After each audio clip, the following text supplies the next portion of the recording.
Hey guys, what's going on? Shaw here, and today in this video we're going to be doing an add-on spotlight. I know it's not Dragonflight content or anything about Season 4, but this is a great add-on that's going to probably continue into a new expansion, new season, and it's really convenient for anyone looking to clean up their action bars a bit. So the add-on that we're going to be looking at is called Opie. I love this add-on for a few reasons. So if you've ever seen me play or another gamer play or another streamer and you see them pull up this ring and they're able to perform actions, whether it's abilities or target marking or mounts, that is what the add-on is. This is great for any class that has a ton of keybinds or a ton of different custom macro setups for their class. This makes it really convenient to have a clean bar. I found it really easy in Mythic Plus to use. I found it easy as a raid leader to use.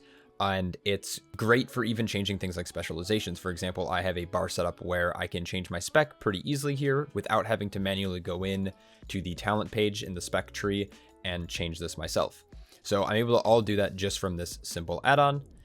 And I'm going to show you today how to set it up because I've been meaning to do this for a while.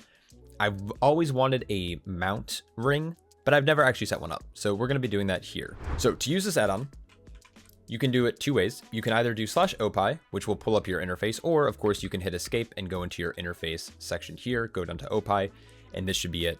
Most of these things you can play with, but I keep the default. You can change the, the bindings, the sensitivity, as well as, where you want your ring to be centered, but I use pretty much the defaults. When it comes to bindings, there's always going to be some bindings that are already set up, things like trade markers, trade skills, trinkets, utility, shapeshifts, and these will differ depending on what class you're playing. There are some hidden rings here because I don't play Warlock or Mage, for example. But what we're going to do today is we're going to actually go into custom rings and we're going to set up a new ring for mounts. So what we'll do is hit new ring here. We'll come down to the ring name. We'll type in mounts, if I can learn how to spell. Add ring. So you can actually customize this to be available to any of your characters. You can do all characters, all Horde, all Druid, only Sondering. So we're actually going to set this up for all characters because I think I'm probably going to end up using it on most of my characters. We're going to then also need to make a bind for this. I'm not really sure what to do. I was thinking maybe something like Alt W, since that is like my forward key. I might have to play with this a little bit. And then you can also play with the rotation. You can hide the ring, all this other stuff. So to start adding things to this ring, we're actually going to hit add new slice. And just to show you guys what it is, we would go to mounts. We can see select random favorite mount. We'll double click this. It is now added to the ring. You can actually, so it will typically select a color by default, and I'll show you what that means in a second. So we're going to add a new slice, and another mount that I would like to add is something like, I don't know. So from a practical standpoint, we probably want a way to easily repair without having it on our bars. So we can go to here, the Traveler's Tundra Mammoth. So we'll double click here, and this is going to default to orange. Now we can change this to something like blue or green or whatever we might want. And this will help us identify it quickly, especially if you're using things like world markers or you're setting up something like this for potions or something like that. So this is always a really good thing to do if you're basing it off of like color, indicators. So we're going to go with this light green just for fun. And that pretty much should be it. So we're going to just double check that it's set up. So we have the yellow, we have the green, and now we're going to close. So this is set up to when I hold Alt and W. So you can see that I have my summit favorite mount here. And then if I come down here, the ring is actually going to change to that color that I set to the Traveler's Mammoth. So I can tell which one it's on. So even if I'm not pointing directly at this icon and I have it off to the right here, I can know which one it's going to be activating. So go here, it'll activate my Traveler's Mammoth, boom.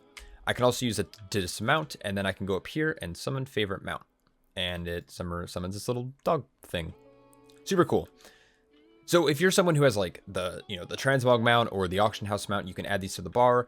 If you don't want it to be favorite mounts and you want to have specific mounts for whatever reason, you can do that. Let's say you're someone, so for example, all of these are flying mounts that I have set as favorite. I love the Panthers, but let's just say you have a handful of ground mounts in here and you don't want it to be super random on which one you get.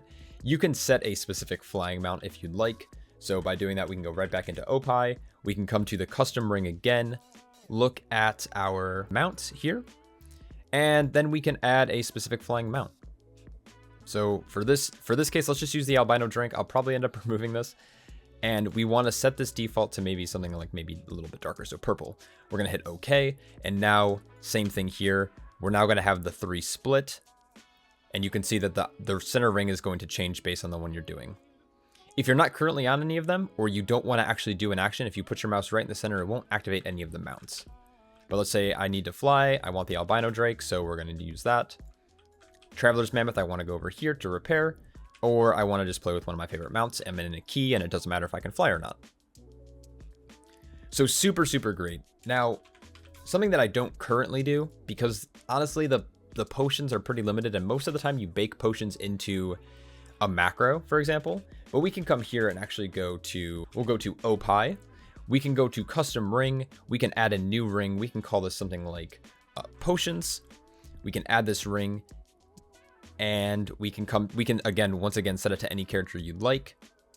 You can set a keybind. We're going to leave this, what to do this as.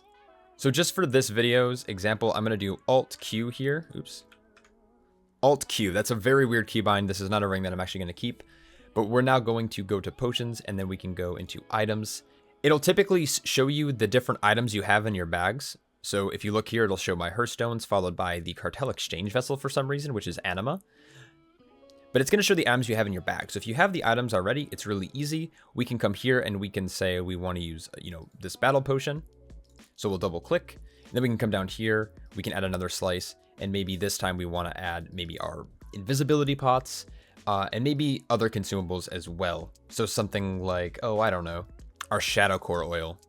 So now it's going to try to use a color from the icon as a template for it, but you can always change it. We're going to hit OK.